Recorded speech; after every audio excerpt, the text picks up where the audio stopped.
الشيطان الرجيم بسم الله الرحمن الرحيم قل أعوذ برب الفلق من شر ما خلق ومن شر غاسق إذا وقب ومن شر النفاثات في العقد ومن شر حاسد إذا حسد سبحان ربك رب العزة عما يصفون وسلام على المرسلين والحمد لله رب العالمين.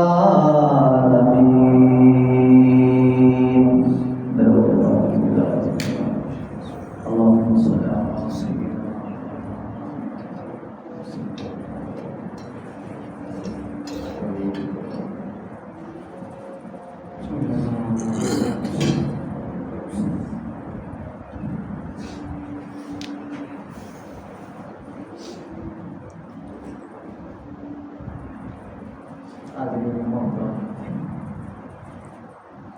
نہایت ہی واجب الاحترام بزرگوں دوستوں عزیزوں، پچھلے جمعے معوذتین کا پس منظر میں نے آپ کے سامنے بیان کیا تھا، اسی میں ٹائم ختم ہو گیا تھا۔ جادو کے سلسلے کی بات تھی۔ قرآن کے اندر ہم نہیں داخل ہوئے تھے تو میرے دل میں بات تھی کہ اندر آیات کو اور الفاظ کو کھول کھول کر باپ کو سمجھایا جائے کہ اس کے اندر بیان کیا کیا جا رہا ہے۔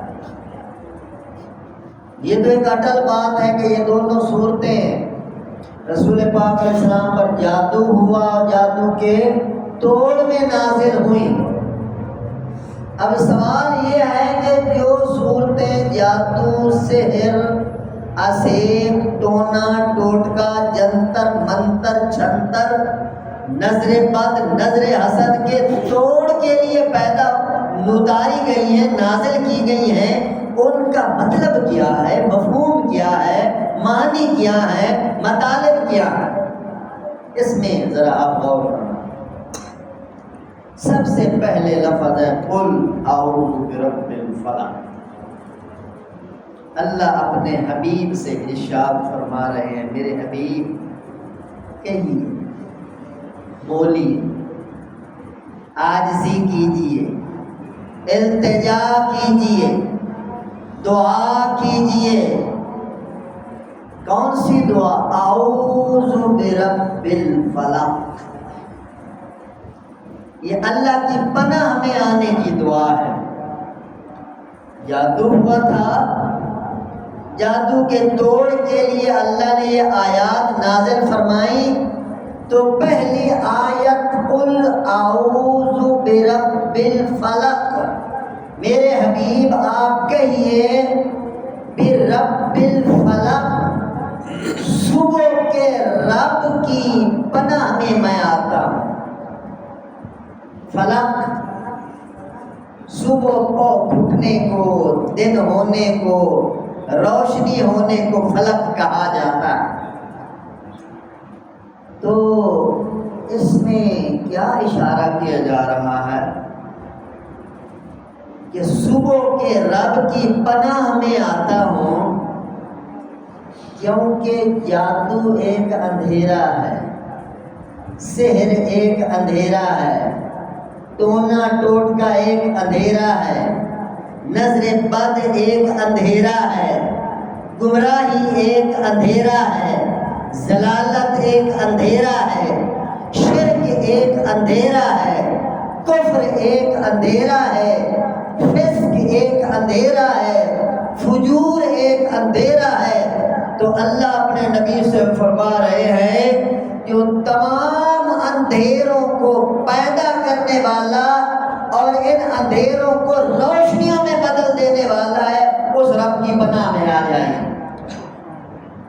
دیکھو جب کالی رات اپنی چادر تان لیتی ہے، خاص طور پر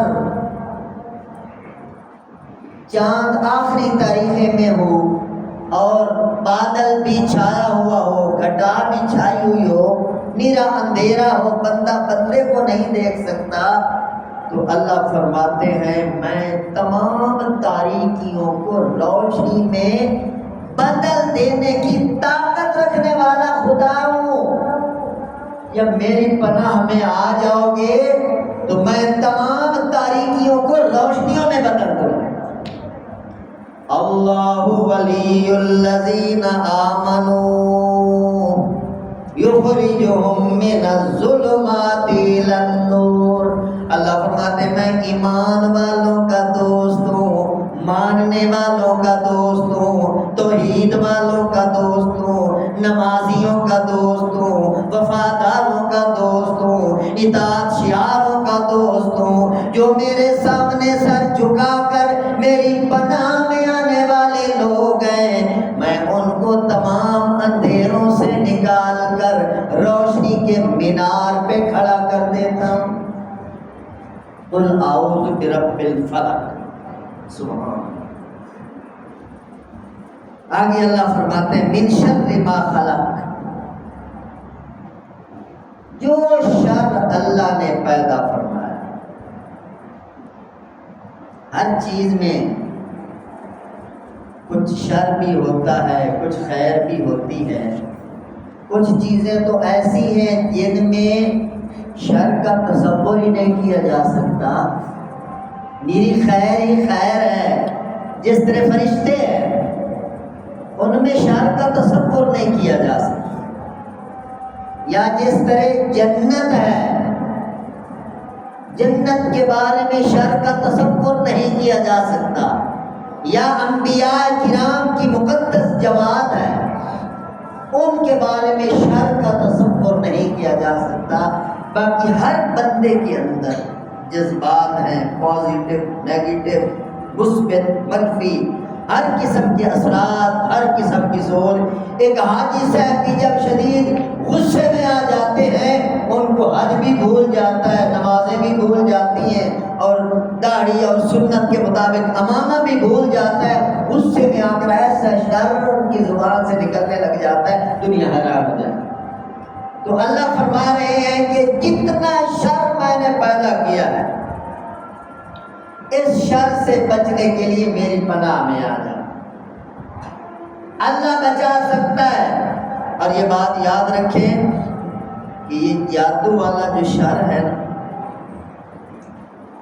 یہ رات کے اندھیروں میں، تاریکیوں میں، تاریکی بھی ایک شر ہے، اور پھر تاریکی میں یہ تاریک کام، کفر والا کام، شرک والا کام، ظلم والا کام، باطل کام، کسی پر ظلم کرنا، جادو کرنا، ٹونے کرنا، یہ بھی بہت بڑا ظلم ہے اور کالک ہے، اندھیرا ہے۔ اللہ فرماتے ہیں میری پناہ میں آ جاؤ، ان شرور سے بھی آپ کو نکال لوں گا، ان اندھیروں سے بھی آپ کو نکال لوں گا۔ آگے قرآن کہتا ہے وَمِن شَرِّ غَاسِقٍ إِذَا وَقَبَ۔ غاسق اندھیری رات کو کہتے ہیں۔ اندھیری رات کے شر سے جب وہ چھا جائے، عام طور پر جادوگر جو جادو کرتے ہیں یہ چاند کی آخری تاریخوں کے اندر، جب چاند بالکل آخری تاریخوں میں ہوتا ہے، یعنی اندھیرا چھایا ہوا ہوتا ہے، تو اندھیرے والا کام اندھیروں میں وہ بیٹھ کر کرتے ہیں۔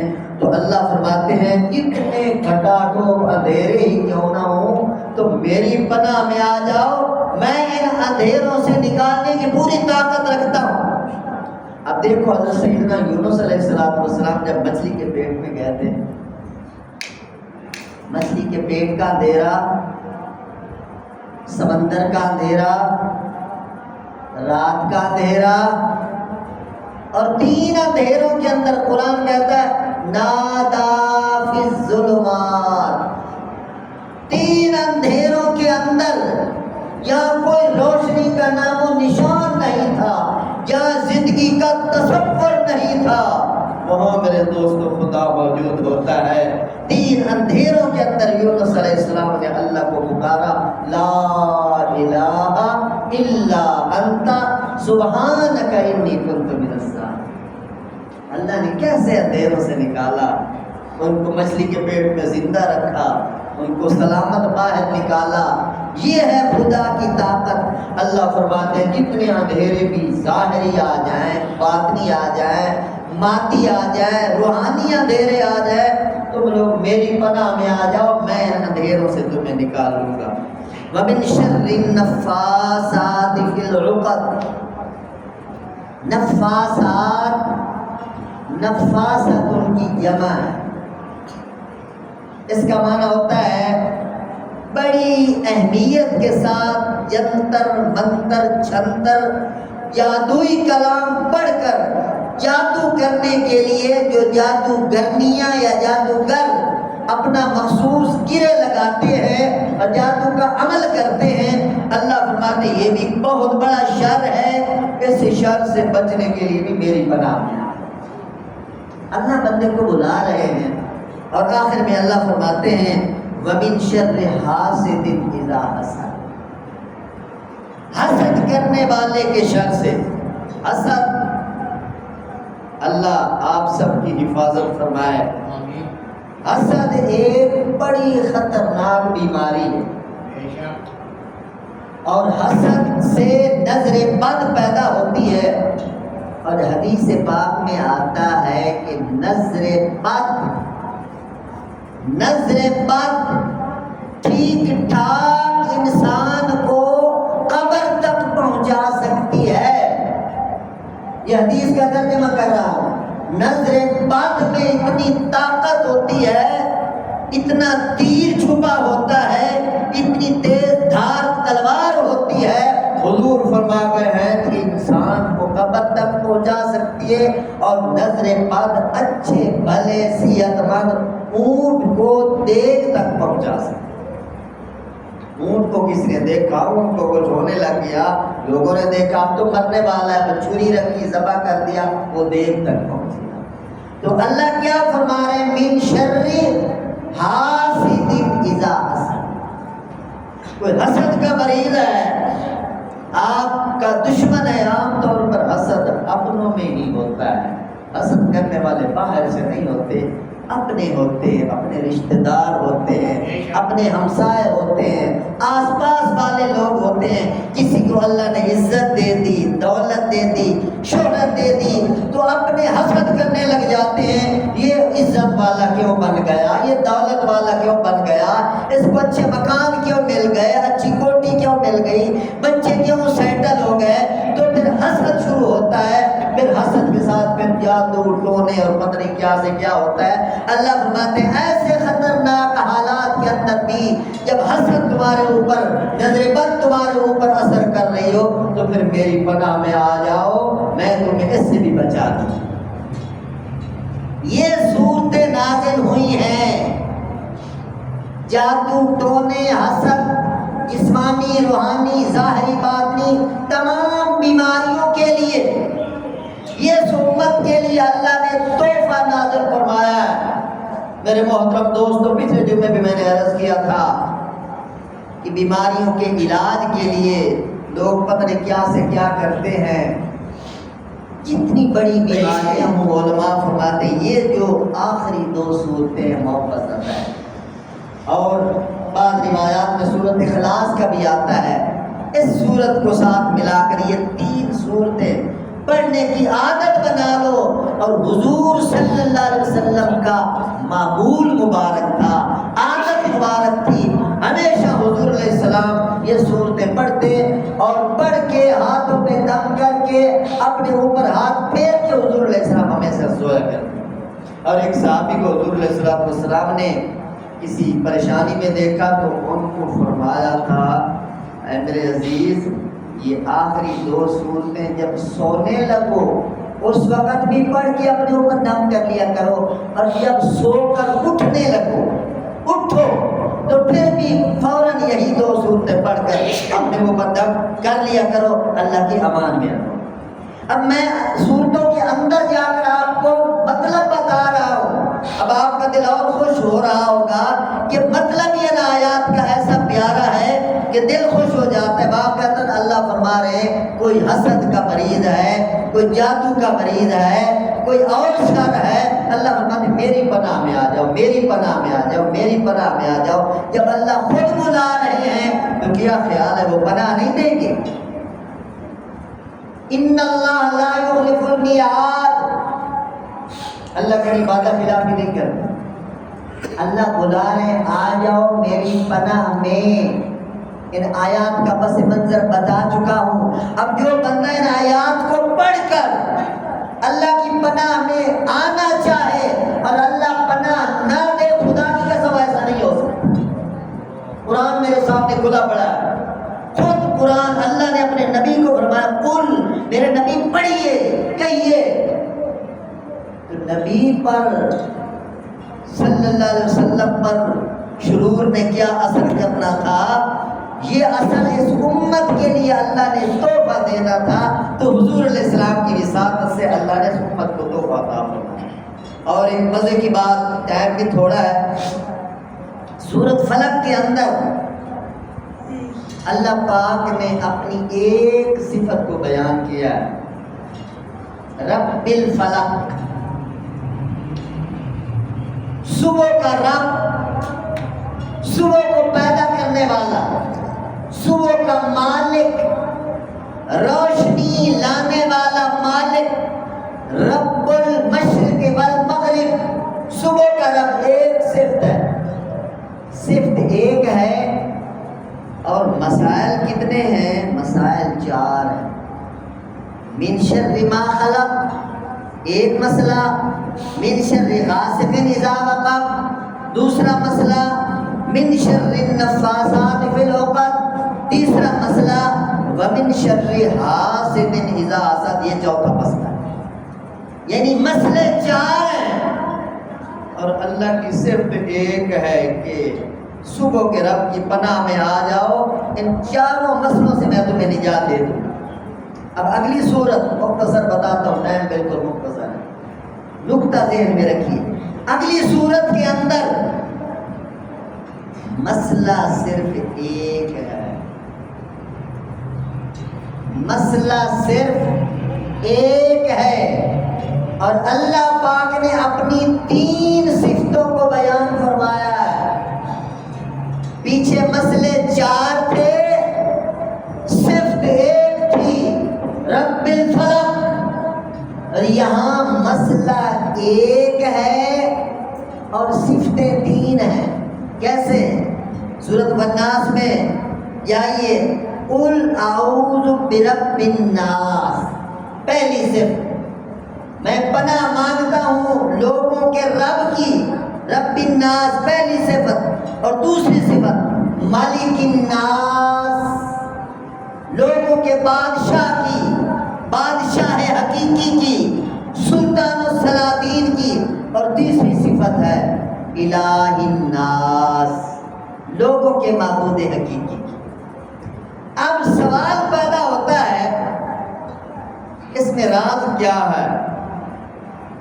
سورۃ فلق کے اندر مسئلے 4 ہیں، صفت ایک ہے، اور سورۃ الناس کے اندر مسئلہ ایک ہے اور صفات 3 ہیں۔ راز میرے محترم دوستو یہ ہے کہ سورۃ فلق کے اندر دنیا کے مسائل کا تذکرہ اور سورۃ الناس کے اندر آخرت کے مسئلے کا ذکر۔ دنیا کے مسائل ہیں من شر ما خلق، من شر غاسق اذا وقب، من شر النفاثات فی العقد، من شر حاسد اذا حسد، یہ دنیا کے مسئلے ہیں۔ دنیا میں جادو ہو رہا ہے، دنیا میں ٹونے ہو رہے ہیں، دنیا کے اندر حسد کیا جا رہا ہے، دنیا میں سانپ بچھو درندے پھیلے ہوئے، یہ دنیا کے مسائل تھے۔ اللہ نے ایک صفت بیان فرمائی کہ رب الفلق کی پناہ میں آ جاؤ، میں تمہیں بچا دوں۔ اور سورۃ الناس کے اندر میرے محترم دوستو مسئلہ ہے ایمان کا، آخرت کا مسئلہ ہے. من شر الوسواس الخناس. وسواس وسوسہ یوسوس کا مصدر ہے. وسواس کا معنی ہوتا ہے بہت خطرناک حملہ کرنے والا، وسوسے ڈالنے والا. اور خناس، خناس کسے کہتے ہیں؟ خناس کہتے ہیں چھپ جانے والے کو، مخفی ہو جانے والے کو، نظر نہ آنے والے کو خناس کہتے ہیں. چپکے سے حملہ کرے، نظر بھی نہ آئے، اور پھر جب اس کا مقابلہ کیا جائے تو پھر چپکے سے کھسک جائے، اسے خناس کہتے ہیں. اور یہ شیطان کی طرف اشارہ کیا جا رہا ہے. شیطان انسان کا سب سے بڑا دشمن ہے. ان الشیطان لکم عدو فاتخذوہ عدوا. اللہ قرآن میں واضح فرماتے ہیں کہ شیطان تمہارا دشمن ہے. فاتخذوہ عدوا. اس دشمن سے ہمیشہ بچ کے رہنا. اور کیسے بچیں گے؟ اللہ نسخہ بتا رہے ہیں. اللہ کی پناہ میں آ جاؤ، اللہ کی پناہ میں آ جاؤ. ان دونوں صورتوں کو اپنا وظیفہ بناؤ، اپنا ورد بناؤ، زیادہ سے زیادہ پڑھنے کی کوشش کرو. علماء فرماتے ہیں کتنا بڑے سے بڑا جادو ہے. آپ تعداد بڑھاتے چلے جائیں، 3 سے 7 تک لے جائیں، 11 تک لے جائیں، 21 تک لے جائیں، 41 تک لے جائیں، 71 تک لے جائیں. 101 مرتبہ اگر یہ دونوں صورتیں بلکہ تینوں صورتیں ملا کر اگر آپ پڑھیں 101 مرتبہ، گارنٹی ہے اس بات کی. ذرا اہتمام کے ساتھ صبح و شام پڑھیں اور پانی پر دم کریں. پانی پیے بھی صحیح اور اپنے چہرے پر، ہاتھوں پر، پاؤں پہ لگائے بھی صحیح. آپ خود واضح طور پر فرق فیل کریں گے، محسوس کریں گے. کسی پیر فقیر کے پاس جانے کی ضرورت ہی نہیں. اللہ نے قرآن میں علاج بتایا. دیکھو وہ نیک ہستیاں تھیں. اب حضور علیہ السلام نے تو ایک بار پڑھا، سارا مسئلہ حل ہو گیا. ہم چونکہ خطا کار لوگ ہیں اور سرکار دو عالم سے 1450 سال دور بیٹھے ہیں، شر کا دور ہے، فطروں کا دور ہے، اس لیے ہم نے علاج کرنا ہے تو اس کی تعداد بڑھانی پڑے. لوگ تھوڑا سا پڑھ کے جب ٹھیک نہیں ہوتے کہتے ہیں جی تاثیر نہیں. یہ بات بالکل غلط ہے. تاثیر موجود ہے. اور ہم نے میرے محترم دوست اس قرآن کو چھوڑ دیا ہے. تو میرے محترم دوستو قرآن کہہ رہا ہے من شر الوسواس الخناس. ایک شر خناس کا جو وسوسے ڈالنے والا ہے. الذی یوسوس فی صدور الناس. جو چپکے سے دل کے اندر، آواز بھی نہیں آتی، شور بھی نہیں ہوتا، نظر بھی نہیں آتا. یوسوس فی صدور الناس. چپکے سے دلوں کے اندر وساوس ڈالتا ہے اور دلوں کے اندر اپنا زہر ڈالتا ہے. اور جب آپ ان آیات کی تلاوت کرتے ہیں، اللہ کا بتایا ہوا یہ کلام پڑھتے ہیں، تو شیطان کو آگ لگنے لگ جاتی ہے. شیطان خوف زدہ ہو جاتا ہے. دنیا کی کوئی طاقت میرے دوستو آپ جناب کو شیطان کی طاقت سے نہیں بچا سکتی. وہ بہت طاقتور دشمن ہے اور نظر بھی نہیں آتا. وہ آپ کو ہلاک کر سکتا ہے. اگر شیطان سے بچنا چاہتے ہو تو صرف اس کی پناہ میں. اس کی مثال سمجھیے. آپ کسی دوست کے گھر گئے تو باہر آپ کے دوست کا کتا پھر رہا تھا. وہ کتا آپ کو پڑ جائے تو اگر آپ عقل مند ہیں تو کتے سے لڑنے کی بجائے کتے کے مالک کو آواز دیں گے یار اس کو بند ہو جائے، اس کو پکڑو یار یہ پریشان کر رہا ہے. تو مالک ایک آواز دے گا، کتے کو بلا لے گا، کتا بند ہو جائے گا. اسی طرح میرے محترم دوستو شیطان اتنا بڑا طاقتور کیوں نہ بن جائے مگر مخلوق تو اس کی ہے نا. اس کے سامنے تو شیطان نہیں نہ دم مار سکتا. اس لیے جب آپ پڑھتے ہیں اعوذ باللہ من الشیطان الرجیم تو اللہ کی پناہ میں آ جاتے ہو شیطان فوراً بھاگنے کی کوشش کرے. قرآن پاک میں ایک مقام پہ آتا ہے اذا قرأت القرآن فاستعذ باللہ من الشیطان الرجیم. جب آپ قرآن پڑھنے لگے تو اللہ کی پناہ میں آیا کریں. یہ قرآن میں 14ویں پارے میں آیت سنا رہا ہوں آپ کو. فاستعذ باللہ من الشیطان الرجیم انہ لیس لہ سلطان علی الذین آمنوا وعلی ربہم یتوکلون.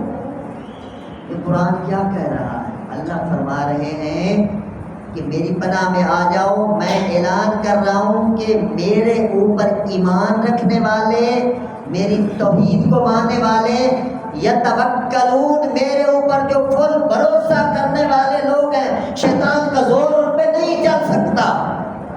یہ قرآن کی آیت آپ کو پڑھ کے بتا رہا ہوں. اور زور کہاں چلتا ہے شیطان کا؟ انما سلطانہ علی الذین یتولونہ والذین هم به مشرکون. شیطان کا زور مشرکوں پہ چلتا ہے. شیطان کا زور ان پہ چلتا ہے جو اس کے دوست ہیں اور جنہوں نے نافرمانیاں کر کے اپنے اندر اندھیرا بنایا ہوا ہے، دل کو اندھیرے میں ڈبایا ہوا ہے. تو شیطان غوطیاں دے رہا ہے، اس کا تو دل مسکر بن جاتا ہے. اس لیے اگر شیطان سے بچنا ہے تو ایمان کے نور میں آؤ، توحید کے نور میں آؤ، قرآن کے نور میں آؤ اور اللہ کی پناہ میں آؤ. پھر میں آپ سے عرض کروں گا یہ آخری تینوں صورتیں اس کو اپنا وظیفہ بنا لو، ورد بنا لو، بہت فائدے میں رہو گے. ایک تو آخرت بنے گی، ایک ایک حرف پر 10 نیکیاں ملے گی. دوسرا اللہ پاک آپ کی حفاظت کریں گے. اگر کسی بچے کو تکلیف ہے آپ اسی کو پڑھ کے بچوں کو دان کیا کریں، اللہ بچوں کو بھی شفا دیں گے اور آپ کو اپنی پناہ عطا فرمائیں گے. اللہ مجھے اور آپ سب کو اس پر عمل کرنے کی توفیق نصیب فرمائے. وآخر دعوانا الحمدللہ.